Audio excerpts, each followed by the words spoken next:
Good morning children. आज जो हमारा चैप्टर है वो है चैप्टर 8 और उसका नाम है सोर्सेस ऑफ बिजनेस फाइनेंस। सबसे पहले जैसा हम सभी चैप्टर में क्या देखते हैं, इंडेक्स देखते हैं। इसमें पहले इंट्रोडक्शन देखेंगे, उसके बाद meaning, nature and significance of business finance, classification of sources of funds. ठीक है, उसी के अंदर जो क्लासिफिकेशन है उसको हम जो रिटेन अर्निंग है उसको देखेंगे, जो ट्रेड क्रेडिट है उसको पढ़ेंगे, फैक्टरिंग को, लीज फाइनेंसिंग, पब्लिक डिपॉजिट्स, ठीक है, equity shares, preference share, debentures, commercial banks, financial institutions. ठीक है, ये सब उसी के पार्ट है। और उसके बाद दूसरा हम पढ़ेंगे इसमें इंटरनेशनल फाइनेंसिंग, फिर factor of affecting the choice of the sources of funds. ठीक है, तो ये सारे जो सब टॉपिक्स हैं इस चैप्टर के सारे ही हम कवर करेंगे। तो हमारा चैप्टर है सोर्स ऑफ बिजनेस फाइनेंस। ठीक है, जैसा आप सबको ही पता है कि बिज़नेस के लिए हमें क्या चाहिए, कैपिटल चाहिए, फाइनेंस चाहिए, फंड चाहिए। ठीक है, वो भी कई तरह के फंड्स होते हैं, कुछ फिक्स डिपॉजिट के रूप में होते हैं, ठीक है, इसको फिक्स कैपिटल बोलते हैं, और कुछ होते हैं करंट में या फिर वर्किंग। ठीक है, जो कैश टू कैश हमको डिलीवरी करनी पड़ती है डेली के जो ऑपरेशंस होते हैं उनके लिए। ठीक है, तो आइए पढ़ लेते हैं। It refers to capital funds and credit funds. ठीक है, invested in the business. Financing means making money available when it is needed. ठीक है, जब हमको मनी की ज़रूरत हो तो हमको मिल जाए वो कहीं से भी, या तो हमारे बिजनेस में इन्वॉल्व करने के लिए, चाहे वो इंटरनल सोर्स से मिले चाहे वो आउटर सोर्स से मिले। ठीक है, a business can't function unless adequate funds are made available to it. Business run नहीं कर सकता स्मूथली, ठीक है ना, अगर उसमें क्या हो, हमारे पास फाइनेंस ना हो। इसीलिए कहा जाता है कि finance is the life blood of any business. ठीक है, फिर है nature and significance of the business finance. क्या है बच्चों इनका नेचर और सिग्निफिकेंस क्या है? बिजनेस जो एंटरप्राइज है, ठीक है, requires capital and finance for the following purpose. ठीक है, तो नीड ऑफ फाइनेंस पर्पज़, तो नीड और उसकी ऑफ बिजनेस फाइनेंस की क्यों जरूरत पड़ती है, उसमें फर्स्ट पॉइंट है फिक्स कैपिटल रिक्वायरमेंट। मैं बताया ना आपको, एक तो फिक्स चाहिए और एक वर्किंग चाहिए। फिक्स में देख लेते हैं क्या चीज़ है। In order to start a business, ठीक है, funds are required to purchase fix assets, जैसे कि लैंड चाहिए, ठीक है, बिल्डिंग चाहिए, प्लांट चाहिए, मशीनरी चाहिए एंड फर्नीचर चाहिए एंड फिक्चर्स। ठीक है, the funds required in fix assets remain invested in the business for a long period of time.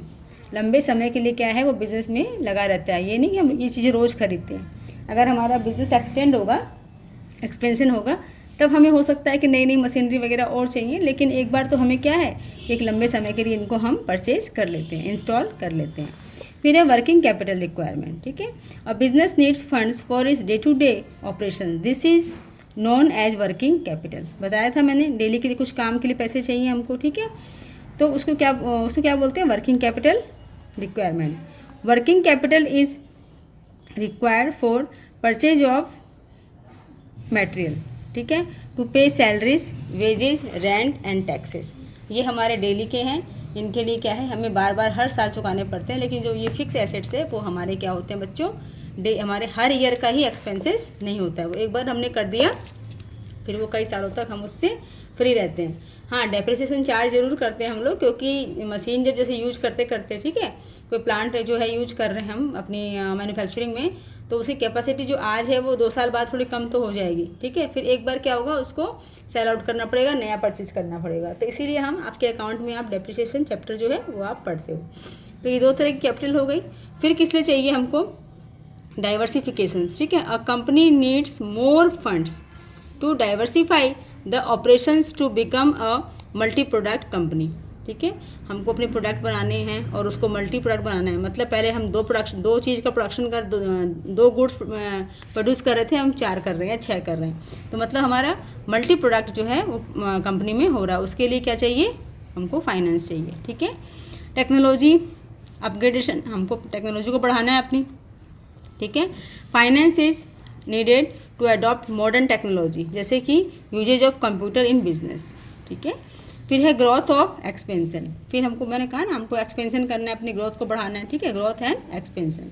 Higher growth of business enterprise require higher investments in fix assets, the finance is needed for growth and expansion. ठीक है बच्चों, तो ये हमने आज क्या पढ़ा, nature and significance of business finance. Finance हमको इस एक तो फिक्स कैपिटल के रूप में चाहिए, वर्किंग कैपिटल के रूप में चाहिए, डाइवर्सिफिकेशन के लिए चाहिए, टेक्नोलॉजी को इन्हेंस करने के लिए, अपग्रेड करने के लिए चाहिए, और हमारा बिजनेस ग्रोथ करे, एक्सपेंशन हो, उसके लिए हमको क्या चाहिए, फाइनेंस चाहिए।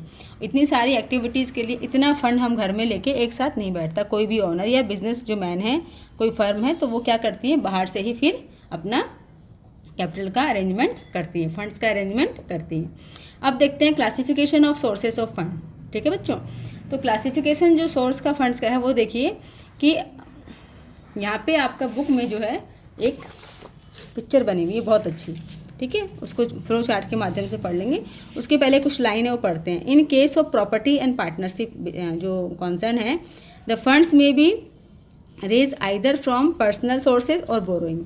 ठीक है, जो पार्टनरशिप बिजनेस पढ़ा था हमने या सोल प्रोप्राइटरशिप बिजनेस, उसमें क्या होता है, या तो हम पर्सनल सोर्स से लाएंगे या फिर बोरोइंग करेंगे फ्रॉम द बैंक, फ्रेंड्स, किसी से भी लेंगे। In case of company form of organisation, the different sources of business finance which are available may be categorise. ठीक है, आपका जो ये फ्लो चार्ट है इसमें पूरा एक्सप्लेन किया गया है। तो ये चार्ट जो बनाया हुआ है बेसिकली किसके लिए, कंपनी के लिए ही है। ठीक है बच्चों, पार्टनरशिप जो बिज़नेस करते हैं या हम सेल्फ प्रोप्राइटर बिजनेस करते हैं, उसमें तो दो ही चलते हैं, या तो अपना खुद का जो ओनर है वो अपने वो कैपिटल लाए, पार्टनर में पार्टनर्स अपना कंट्रीब्यूट करें, और कुछ बचा है तो बैंक से लोन ले या फिर अपने फ्रेंड सर्कल से या किसी और से वो ब्याज पे पैसे लेते हैं। तो इस फ्लो चार्ट को आप बहुत ध्यान से देखिएगा। इसमें देखिए क्या लिखा है, classification of sources of funds. Sources of funds classification, ठीक है, 3 बेसिस पे डिवाइड किया गया है। On the basis of period, on the basis of ownership और on the basis of source of generation. ठीक है, तो लॉन्ग टर्म इसमें है, लॉन्ग टर्म, फिर है मीडियम टर्म और शॉर्ट टर्म। किसके बेसिस पे, पीरियड के बेसिस पे। ठीक है, मतलब समय के हिसाब से। तो ये जो लॉन्ग टर्म होता है ये एक्सटेंड 5 ईयर्स के लिए होता है बच्चों।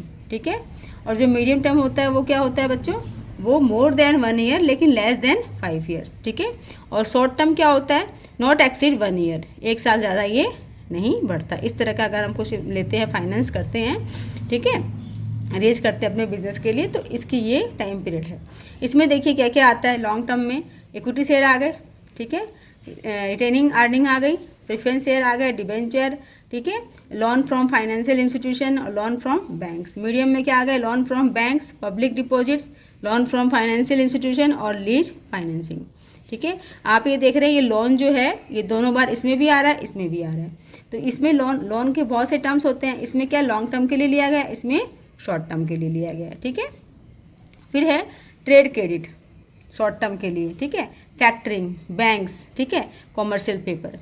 ये पहले के ये कॉमर्शियल पेपर पहले चलता था, अभी तो इतना नहीं है ये चलन में, लेकिन इसको भी हम पढ़ लेंगे और सुन लेंगे, एक बार देख लेंगे। फिर है अपना ऑन द ओनरशिप। जानते हैं आप ओनरशिप में क्या होता है, ओनर के बेस पे और बोरो के बेस पे। तो इसमें क्या हो गया, इक्विटी और रिटेन अर्निंग। ठीक है बच्चों, और जो बोरो के में है वो debenture, loan from banks, loan from financial institution, public deposits, lease financing और कॉमर्शियल पेपर। इसमें भी कॉमर्शियल पेपर आते हैं। ठीक है, और on the basis of general, जो जनरल है सोर्सेस, उसमें इंटरनल और एक्सटर्नल। इंटरनल का मतलब होता है जो हमारा बिजनेस है वहीं से हम उसको फंड्स को क्रिएट करते हैं, ठीक है, रेज करते हैं। जैसे कि इक्विटी शेयर्स कैपिटल और रिटेनिंग अर्निंग। ठीक है, या तो जो इक्विटी शेयर्स है उसको हम बढ़ा देंगे, ठीक है, वापस इशू करेंगे इस तरह से, ठीक है, या फिर कोई डायरेक्टर से हम ले लेंगे, ठीक है, वो डायरेक्टर कंपनी का है, अगर वो वेल रिच्ड है, उसके पास ज़्यादा पैसे हैं तो वो हमको कंपनी में दे सकता है। या फिर हमारा जो रिटेन प्रॉफिट है, जो प्रॉफिट हम अर्न करते हैं अपनी कंपनी में, ठीक है, तो सारा तो हम नहीं बांट लेते, कुछ ना कुछ सेविंग करते हैं, सेविंग करके रखते हैं रिजर्व में, तो वही हमारा क्या है, रिटेन अर्निंग है। एक्सटर्नल में क्या होता है, बाहर से लेंगे, वो क्या होता है, financial institution, loan from bank, preference share, public deposits, debenture, lease financing और कॉमर्शियल पेपर्स, ट्रेड क्रेडिट और फैक्टरिंग। ठीक है बच्चों, तो ये हमारे किस में आ गए, एक्सटर्नल सोर्सेस में। तो इसमें मेन बेसिस क्या है, इंटरनल और एक्सटर्नल। इंटरनल में 2 ही आते हैं, ठीक है, और बाहर के जो बाहर से अगर हम लोन वगैरह लेते हैं तो ये सब फैक्टर्स में आते हैं, ये सब इंस्टीट्यूशन है, इससे हम लेते हैं। तो ये चार्ट बहुत अच्छे से पढ़िए, फिर एक एक के बारे हम डिटेल में पढ़ेंगे। तो बच्चों हमने देख लिया अपने उस फ्लो चार्ट में, ठीक है, ये इसमें लिखा हुआ है। फिर हम देखते हैं on the basis of period. इसमें देखते हैं on the basis of period the different sources of funds can be categorize into 3 parts. ठीक है, एक होता है लॉन्ग टर्म, जो देखा था हमने चार्ट में अपने, देखिए, ठीक है, लॉन्ग टर्म के हिसाब से, ठीक है, तो यही लिखा हुआ है लॉन्ग टर्म सोर्सेज। इसमें क्या होते हैं बच्चों, 3 इंक्लूड्स ऑल दो सोर्सेज, ठीक है, it includes all those sources which are required by the business firm for a period exceeding 5 years. जैसे बताया था मैंने आपको 5 ईयर्स ज़्यादा के लिए ये चीज़ मिल जाती है क्या, फाइनेंस। फिर है मीडियम, जो मीडियम वाला टर्म था सोर्सेज का वो क्या था, इट इंक्लूड्स ऑल दोज, ठीक है, all those sources which are required by the business firm for a period more than 1 year but less than 5 year, ठीक है, ये भी आपको बताया था मैंने। शॉर्ट टर्म वाला क्या है बच्चों, it includes all those sources which are required by the business firm for a period not exceeding 1 year, एक साल ज़्यादा का वो एक्सीड नहीं करेगा। अब देखते हैं ओनरशिप बेसिस पे क्या क्या होता है। ओनरशिप बेसिस पे क्या होता है, सेकंड जो फॉर्म था हमारा ओनरशिप बेसिस पे, on the basis of ownership period का हमने देख लिया। अब ओनरशिप में क्या है, एक तो owners fund, the funds provided by the owners of business, ठीक है, enterprises are known as owners fund. किसी भी बिजनेस में अगर जो उसका ओनर है वो अगर फंड लाता है बच्चों तो उसको क्या बोलते हैं, ओनर्स फंड। फंड्स और capital provided by the sole traders और पार्टनर्स, ठीक है, और share holder of the company. तो अलग अलग फॉर्म में अगर ये सोल प्रोप्राइटर बिजनेस है तो उसमें क्या होगा, सिंगल जो ट्रेडर है वो लाएगा, ठीक है, पार्टनर्स में पार्टनरशिप फॉर्म में पार्टनर्स लाएंगे और कंपनी है तो शेयर होल्डर, ठीक है।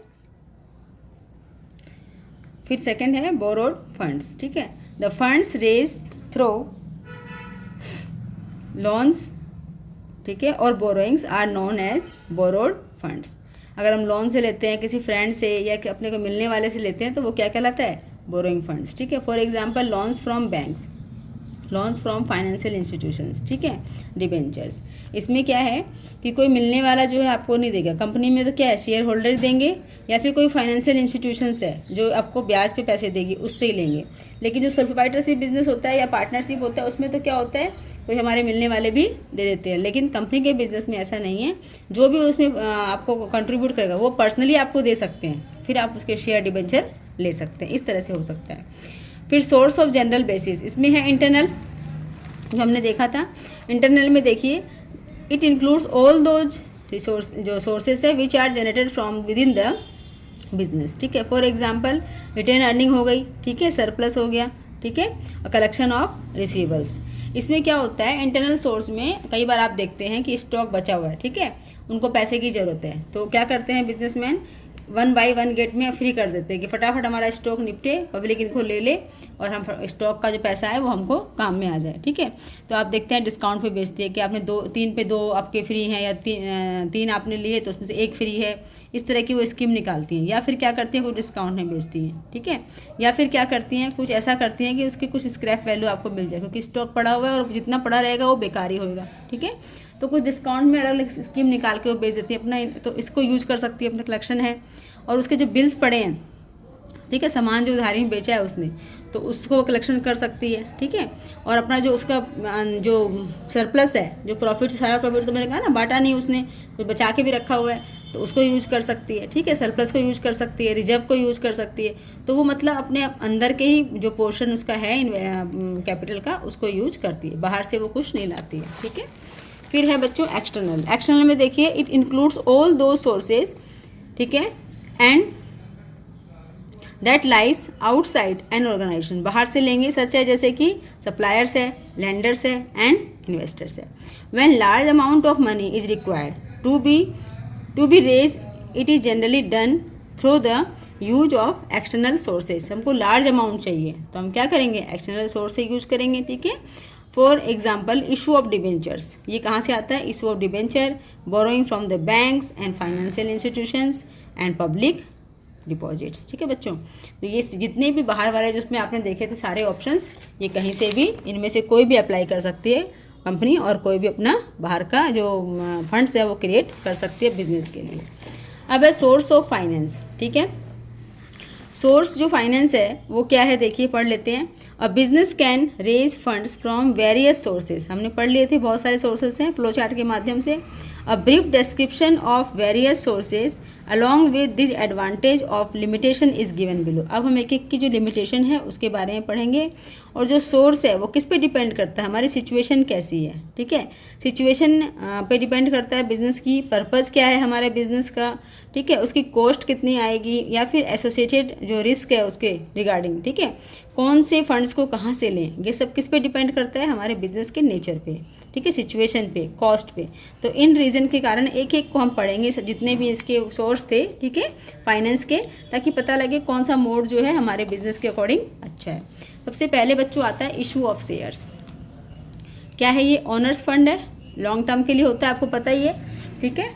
फिर क्या है? The capital obtain by issue of shares is known as share capital. The capital of company is divided into small unit called shares. जैसे आप देखते हैं कि जितने के शेयर इशू करते हैं छोटा अमाउंट होता है, और जितना कोई शेयर लेना चाहता है उतनी कैपिटल वो इन्वेस्ट उसकी हो जाती है, वो उसका ओनर कहलाता है। इस share has its nominal value. जैसे for example a company can issue 2 lakh shares of ₹100 each, ठीक है। Then the share capital of company is कितनी हो जाएगी, उसको 100 से मल्टीप्लाई कर देंगे, ठीक है। तो कितने हो जाएंगे? 2 लाख थे, उसको 2 जीरो और लग जाएगी उसके पीछे, तो कितने हो जाएंगे? 200 लाख, ठीक है। The persons holding the shares is known as share holder. There are 2 types of share holder, एक होता है इक्विटी, एक होता है प्रेफरेंस शेयर होल्डर, ठीक है। आइए फिर देखते हैं इक्विटी। इक्विटी शेयर होल्डर क्या होते हैं बच्चों? Equity share is the most important source of raising long term capital by a company. Equity shares represents the ownership of a company. ये तो हम पढ़ ही रहे हैं, कंपनी में पढ़ा था, ओनरशिप है उनकी, ठीक है, वो कंपनी के मालिक कहलाते हैं। And the capital raise by issue of such share is known as क्या? ओनरशिप कैपिटल, ठीक है। ऑन ओनर्स फंड, ठीक है, they have voting right in the meeting of the share holding of the company. Equity share holder are paid dividend after paying it to the preference share holder. तो सारे उसके मालिक हैं, तो वो सबसे लास्ट में क्या होता है? डिविडेंड मिलता है, जितना बचा होता है वो उनको ही मिलता है। ज़्यादा अगर है डिविडेंड बांटने के बाद सबको, तो ज़्यादा लेते हैं, कम है तो कम उनको मिलता है, ठीक है। अब देखते हैं इक्विटी शेयर होल्डर के क्या क्या फ़ायदे हैं। सबसे पहला है लॉन्ग टर्म सोर्स है ये, ठीक है। It is the best source of long term finance. A company has no obligation to repay its, ठीक है, equity shares capital except at the time of winding up. जो वाइंडिंग अप होगा तब तो उनको देना पड़ता है जो बचा हुआ है, लेकिन वैसे कोई उनका ऐसा फर्स्ट प्रायोरिटी नहीं होती है, ठीक है। तो बोला है of the company subject to availability of the fund. उसमें भी क्या है? हमारा फंड अवेलेबल है तो हम देंगे, नहीं तो नहीं दे पाएंगे, तो कोई बात नहीं, जितना है उतना में हम उसको मिल बांट के सब शेयर होल्डर ले लेते हैं। फिर है नो बर्डन ऑफ डिविडेंड। इसमें क्या है? जो इक्विटी शेयर से हमारा फंड आता है उसमें कोई बर्डन नहीं होता। कैसे नहीं होता? क्योंकि हमको कोई ऐसा फिक्स अमाउंट वहाँ पे नहीं करना, क्योंकि वो मालिक हैं, ठीक है, कंपनी के।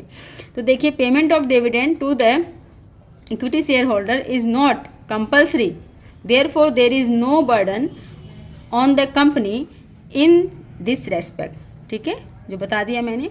Without charge fund. Charge fund मतलब क्या हो गया बच्चों? चार्ज फंड मतलब क्या हो गया? चार्ज फंड का मतलब है कि जब हम कुछ किसी से उधार लेते हैं तो उसके अगेंस्ट में हम क्या अपनी कोई एसेट रखनी, गिरवी रखनी पड़ती है, ठीक है। तो इसमें ऐसी चीज़ नहीं कि हमें कुछ चार्ज करना पड़ेगा उसको फंड लेने के लिए। Funds can be raise through equity share issue without creating any charge, ठीक है। मतलब कुछ हमको गिरवी रखना पड़ेगा, कोई सामान वहाँ रखना पड़ेगा, कोई एसेट्स अपने रखने पड़ेगी, कोई प्रॉपर्टी कागज रखने पड़ेंगे, ऐसा नहीं है। On the assets of the company, ठीक है। So company assets can be use for raising additional loan. तो इसलिए क्या होता है, कंपनी को इससे एडिशनल एक तरह से लोन ही मिल जाता है, ठीक है, क्योंकि ये वैसा लोन है, मतलब ओनर ही उसको दे रहे हैं, कुछ पे नहीं करना पड़ता। तो इसमें क्या होता है कि जो डिबेंचर इशू करते हैं, ठीक है, डिबेंचर जो करते हैं उसमें क्या कुछ एसेट्स गिरवी रखनी पड़ती है हमको, ठीक है। हर तरह के डिबेंचर होते हैं, कई तरह के, और उनका जो फिक्स्ड अमाउंट होता है, ठीक है, उनके लोन का जो इंटरेस्ट बोल लीजिए आप, डिविडेंड चार्ज बोल दीजिए, तो वो उनको देना ही पड़ता है, पर इसमें ऐसा नहीं है। तो ये सब इसके क्या है बच्चों, बेनिफिट्स हैं। और भी देख लेते हैं क्या बेनिफिट्स हैं।